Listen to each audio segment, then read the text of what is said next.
All right, so Alachua County Christian Pastors Association and the wider church that might be watching this recording, we are again bringing Dr. Michael Lauzardo to be with us, who has been our physician in the field, so to speak, throughout the whole COVID pandemic over the last 2 years. It's been such a blessing to us as an association. So we wanted to bring him in for an update. Dr. Mike, thank you so much for being with us again and for sharing with us. I'm going to turn it over to him in just a moment. I'm going to say a prayer, but first let me introduce the pastors that are on with me.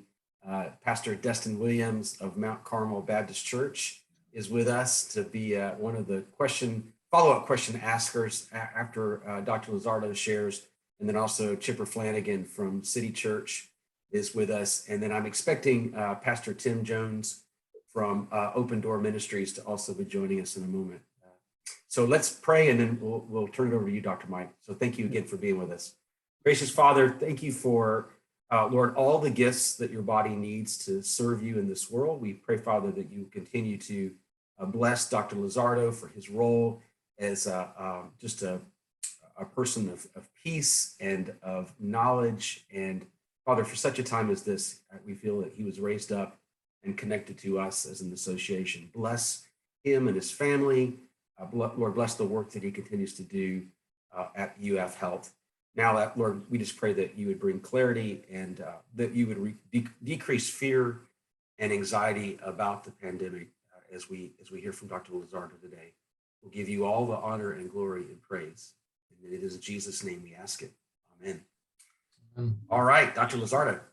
All right. So good afternoon, gentlemen, and good afternoon to anyone else who's going to be listening in a little bit later. So I think we have one of those here we go again kind of moments where, kind of far past where a lot of us thought the pandemic would go.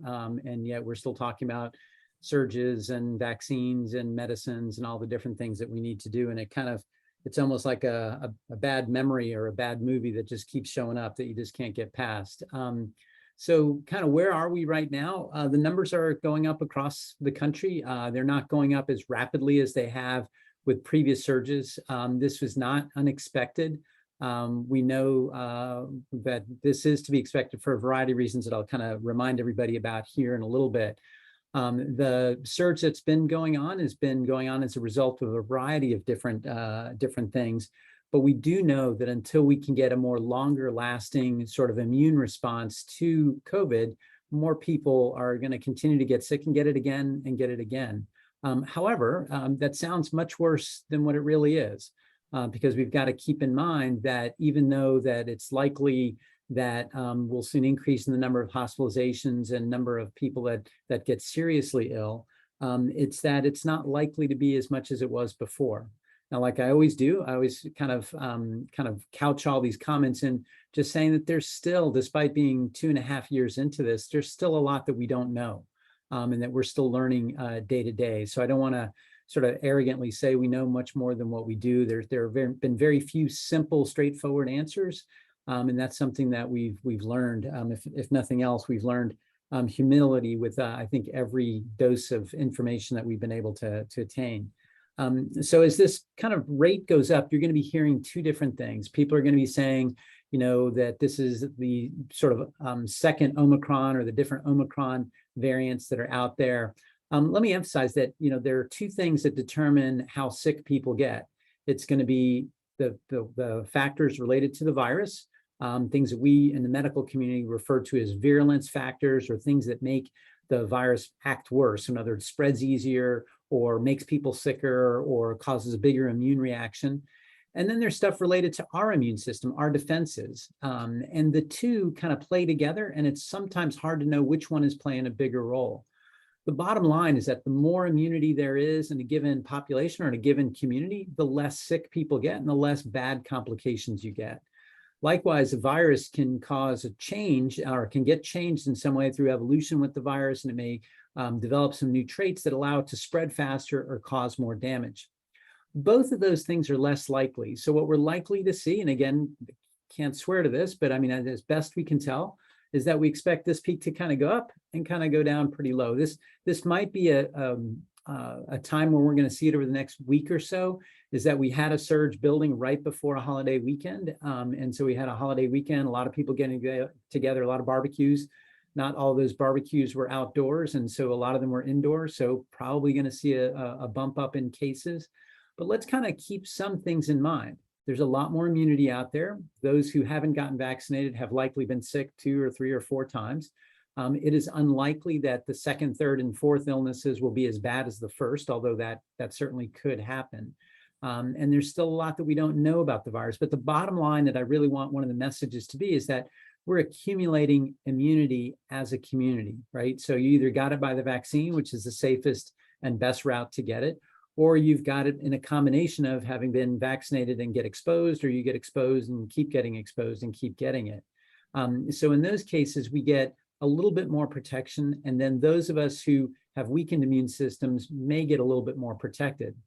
It's still not a fair system, so to speak. So in those that are immunosuppressed, the vaccines don't work as well.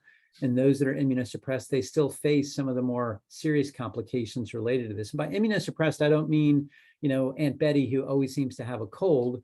I mean people that have defined things that we understand in the medical community to weaken your immune system or weaken your response to a vaccine or infection. So that'll be things like having had an organ transplant or being on chemotherapy for cancer, poorly controlled diabetes.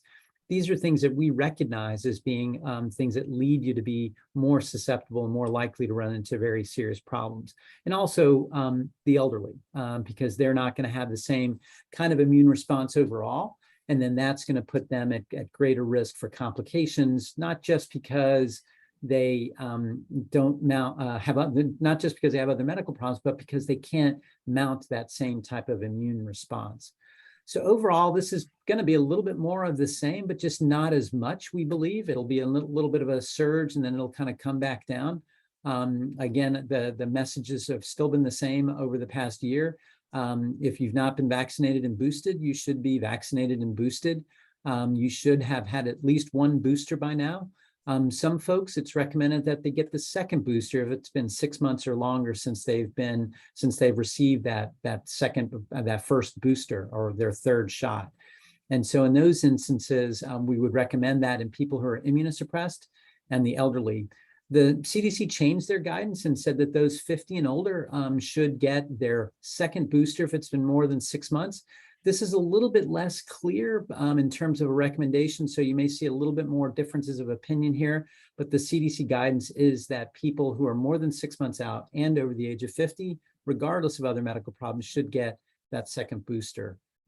So I will speak just personally. I fall into that category, and I'm kind of trying to figure out what I'm going to do. I probably will get that 4th booster, especially because I've been traveling and living pretty normally here up until this point.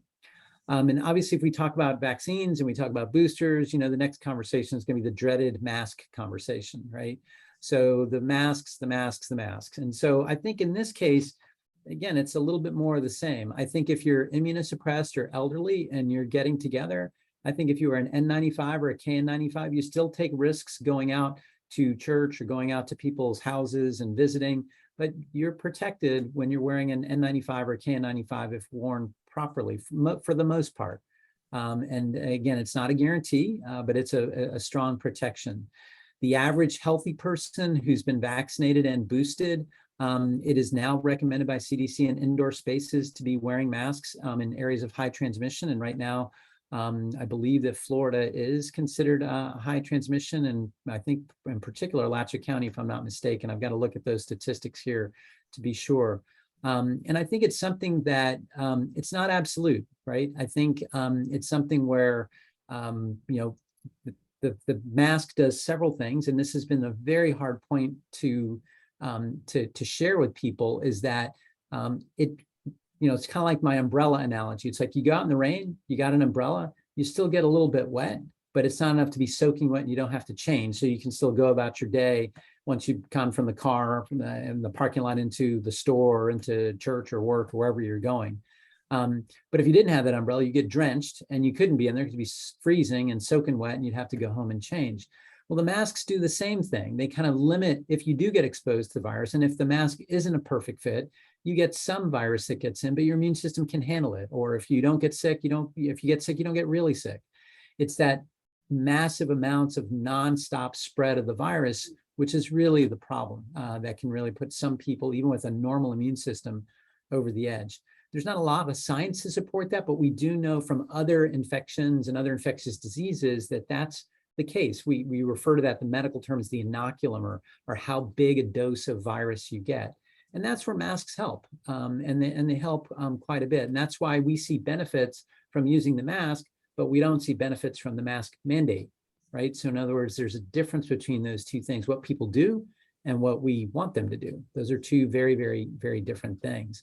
So I think in that case, to really get down to what I think is going to probably be one of the questions, or 4 or 10 or 50 of the questions that'll come after this, it's going to be, what about church? What do we do? So I think in this case, I think it's just, you kind of play it by ear, but I think that you have people be aware of what the risks are. I think with wearing masks, you can still get together. You just practice the good hygiene that we have been doing. Don't touch your eyes, nose, and mouth. You can go to church wearing a mask. And high-risk people, when there's a lot of transmission in the community where we cannot rely on their vaccines as much, they may need to play by a different set of rules. In other words, maybe be a little bit more careful and not get together in those ways.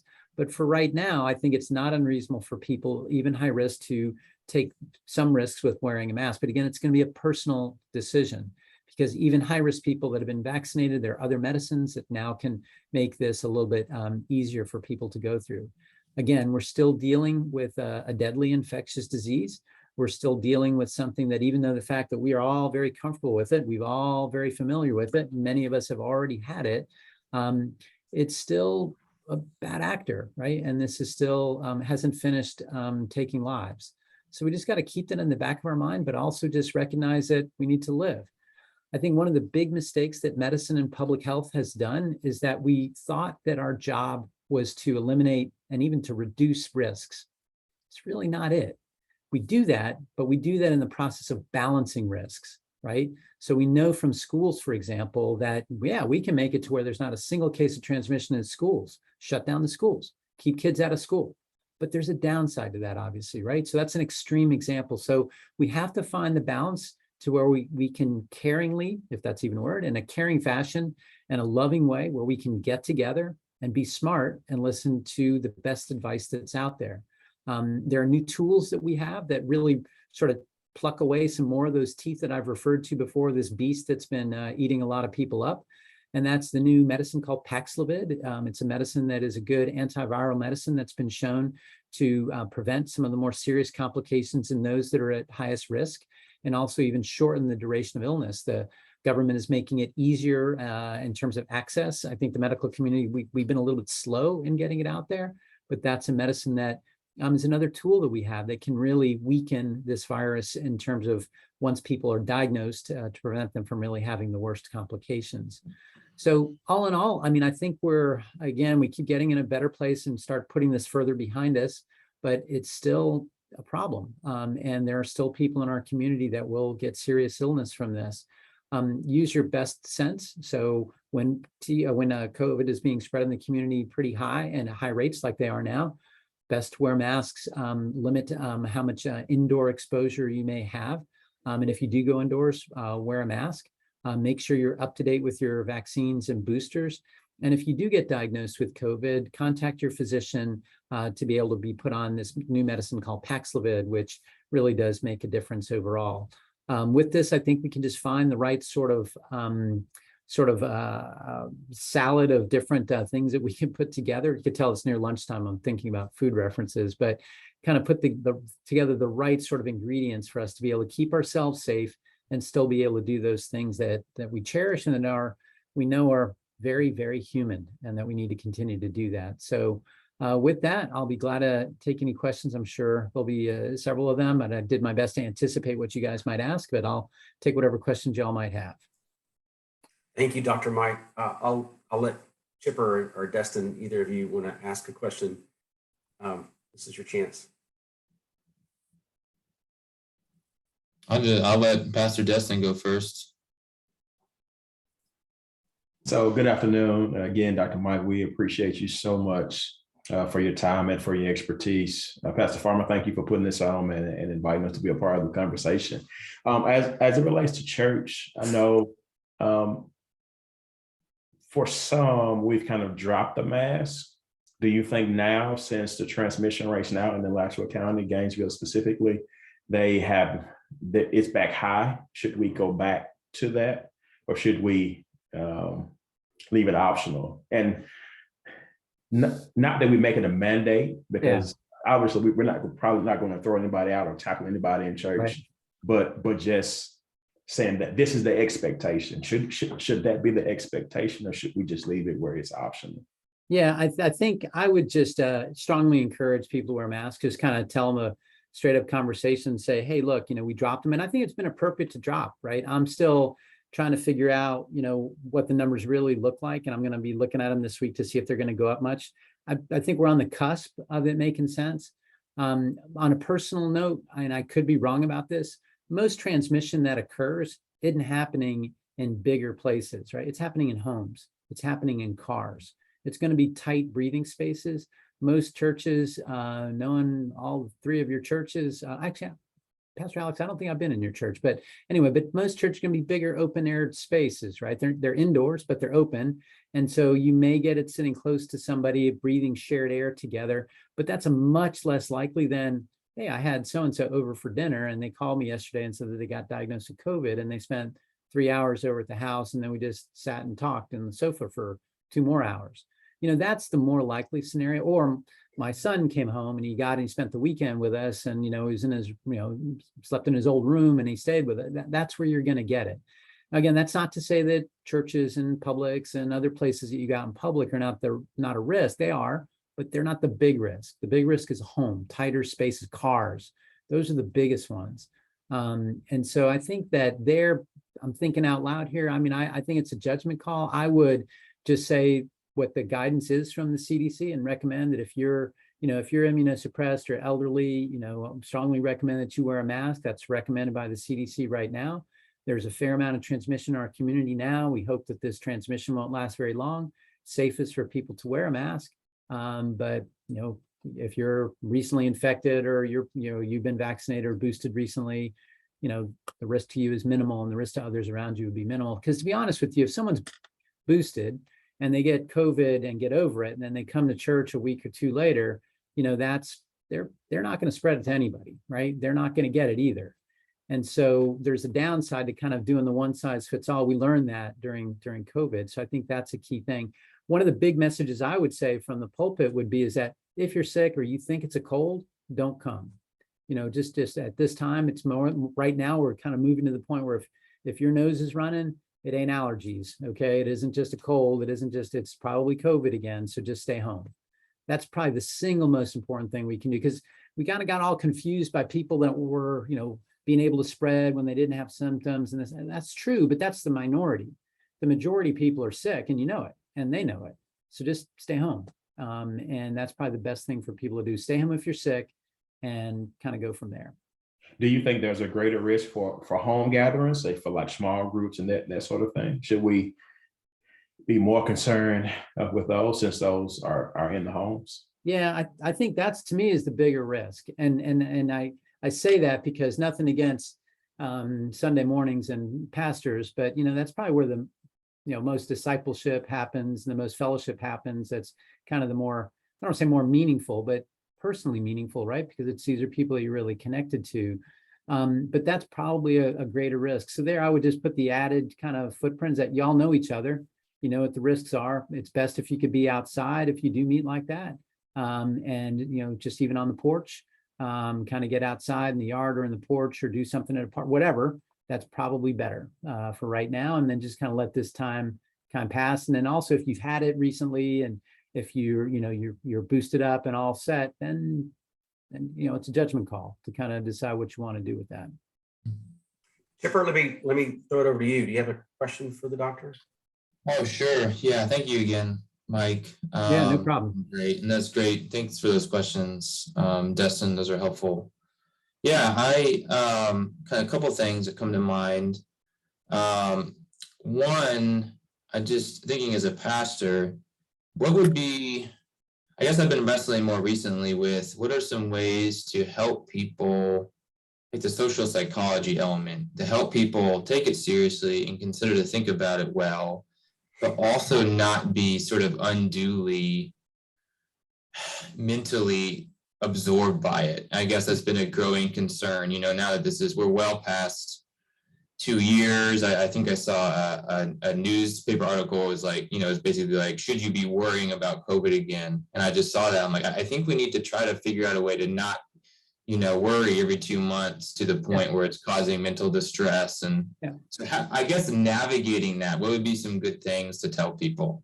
Yeah, and I think there I tried to sort of embody that with my comments now, right? Just the middle of the road kind of a thing, just like a kind of a comment, and just kind of with that same tone is that, hey, this is kind of reality where we are right now. This is what the recommendations are. But many of you are protected for these following reasons. Just look out for one another. If you're sick, use common sense, stay home, and just be very, as a matter of fact about it, right? Yeah. And then just say, you guys know there's a lot that we don't know. People are doing the best that they can, and try to take that high road, just kind of things. There's just that be patient. People are doing the best they can, trying to figure this out, and just kind of bear in mind that at the end of the day, we're trying to help people, and help people probably more vulnerable than you are. And we're doing a better job of that these days. Yeah. And so I think that would be the thing to kind of just very, just I think more calm and sedate about it, I think is key, because you're going to have people on both extremes, right? Right. You'll have the eye rollers, and then you're going to have I'm going to hide under my bed for another 6 months and get therapy to get me out. So it's just trying to find that balance and just grace, just grace. And I would emphasize that too from the pulpit. You guys already do that, but just put inject more grace into COVID. It's just show grace to one another, and just assume that the person next to you is really trying to do their best to protect those around you. I love that. I love the emphasis. I just heard someone make a similar comment that basically said everybody needs to be showing more grace to everybody else when it comes to COVID. And I thought that was really helpful and wise. And the other question I had concerning the booster, and this could just be lack of, maybe I didn't read the correct articles, but when the recommendations were coming out for that 4th shot to the second booster, it didn't, especially for the 50 and over crowd. I know you said you've been kind of personally wrestling with that. The articles that I read, it didn't seem like they accounted for actually getting COVID. So it's kind of like, no, they didn't. I was very confused by that. It seemed like it was almost irrelevant, and it doesn't seem like it should be irrelevant. It isn't. It's just that's what was studied. And okay. So they looked at that. So it's just they can only report what was studied, but that obviously that's probably that very important component of it. So if you're boosted, you can almost, the way I look at COVID is you almost look at the infection as one of your shots. Okay. I mean, I hate to say it, but it counts almost as like one of your shots. So if you've had COVID twice, or if you had COVID twice, well, if you've had 2 shots, never got boosted, but you got COVID once 3 months ago, you're probably still pretty good. I'd probably get that booster at some other point there to back it up, but it all adds up. And so it's like, the best and safest strategy is a vaccine, right?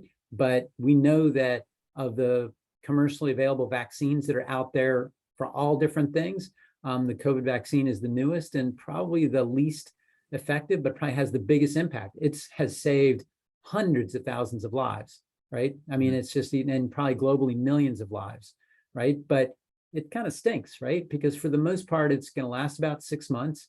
It kind of, that's as best as it is at the moment.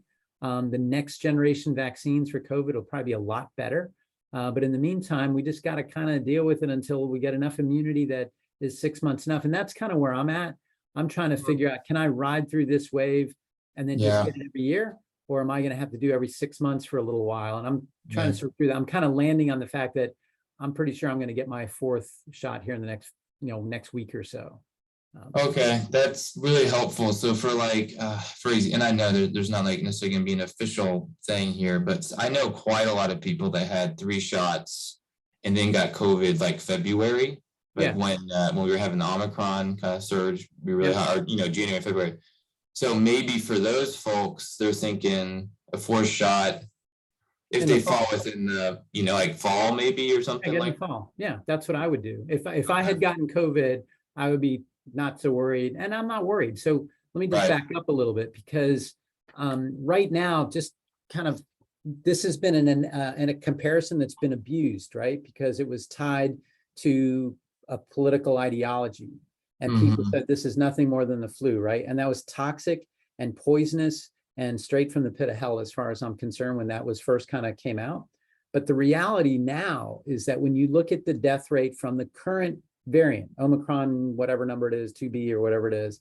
So when you look at that compared to the tools that we have now, it is less, flu is more deadly than COVID is right now, right? And then when you look at the numbers of people, it's less deadly. And we don't worry about all this other stuff, right?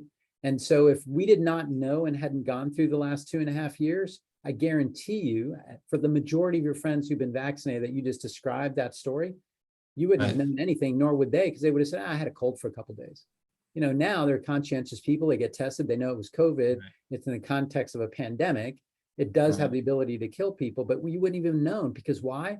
Because it's not a particularly virulent variant. That doesn't make you that sick, and enough people are vaccinated and protected and have been infected already that it protects them to some degree. So again, it's not as dangerous as it was. So again, it's all these things kind of play together to just make us just realize that, we got to take a deep breath here, because a lot of what it's doing is that most of the messages are for those who are really at risk. For the average person right now, you're triple vaccinated, you might have breakthrough infection, but you're not going to die, right? You're not going to go to the hospital if you're otherwise healthy. It's just, this is for immunosuppressed people, older folks who could potentially get in trouble. That's really Thank you, helpful. Dr. Mike. I want to honor your time, so I want to wrap up here. Just real quickly, you said KN or 95 and then N95. At this point, are you of the opinion that wearing non-KN or N95 mask is? Yeah, good question. You called me out on that one. So that's my bias. I think there is definitely a value to having the surgical grade masks that are not N95 or KN95s. But for me, coming from TB world, where that's what we wear, it's like, it doesn't bother me to wear those, right? So I do fine with it, and those work really well. I mean, I don't mind being in a sea of COVID when I have a N95 on. I'm fine. I know I'm going to be protected, as long as I don't stick my fingers in my nose or my mouth, I'll be good. Right. So yeah, but people, if they have those other ones, they should wear those. That's going to reduce the risk you could spread to others, and also will reduce your risk a small amount as well. Very good. Thank you. And I think you telling us about this antiviral is really helpful. I think your word about managing risk rather than simply thinking we can somehow eliminate risk is really helpful. That last thing you said in terms of where we are with the virus is really helpful. So this has just been really some great information. Pastor Tim wasn't able to join us, but I do appreciate Pastor Destin Williams, again, from Mount Carmel Baptist, and Chipper Flaniken from City Church here in Gainesville. And Pastor Mike, let me say that Servants of Christ Anglican Church, we're in the old Trinity Methodist building on 8th Avenue. We'd love to have you come by and visit us. Right. So yeah, since I know you've been in our building, so we'll just invite you to come and be with us. So. Yeah, now that I know, so actually I was in that building many years ago. I'll tell you how long ago I was a student when I was in there many moons ago. So that's the story I hear over and over again. Either I came here as a student or I got married in this building. So and I don't know if I'm just I don't know if I'm hearing things, but I think a minute ago you referred to me as Pastor Mike. So I think I might have just got my did I call you Pastor Mike? So maybe I'm hearing that. Maybe it just kind of popped in my head, but you can go back and roll the tapes. But I think I apologize. We do have a Pastor Mike in the association. So Dr. Mike, I'm not a prophet. I'm good. I take it as a compliment. Don't worry about it. Well, you have definitely shepherded us through this, and just to remind people, you're an epidemiologist. You work for UF Health, and you mentioned that tuberculosis is a specialty that you worked on before COVID. Give us your official title before we sign off. The official title, if you can remember it. The official title is Deputy Director of the Emerging Pathogens Institute and Associate Professor of Medicine in the College of Medicine. Well, there you go. So there you have again, it. God bless you. Thank you for your work. If we can serve you or UF Health community, please let us know. you were in Amen. our prayers. So No, yeah, I could appreciate if you can keep me in your prayers. It's the post-COVID cleanup is not easy. So I appreciate that. So just keep Okay. going for us. Appreciate all it. right, we'll sign off for now. Thank you, All right, gentlemen. Great to see y'all. Have a great day. Have a blessed day. Thank you. Yeah, You too. call me if you need anything. Thanks. All right, bye-bye. Bye-bye. All right.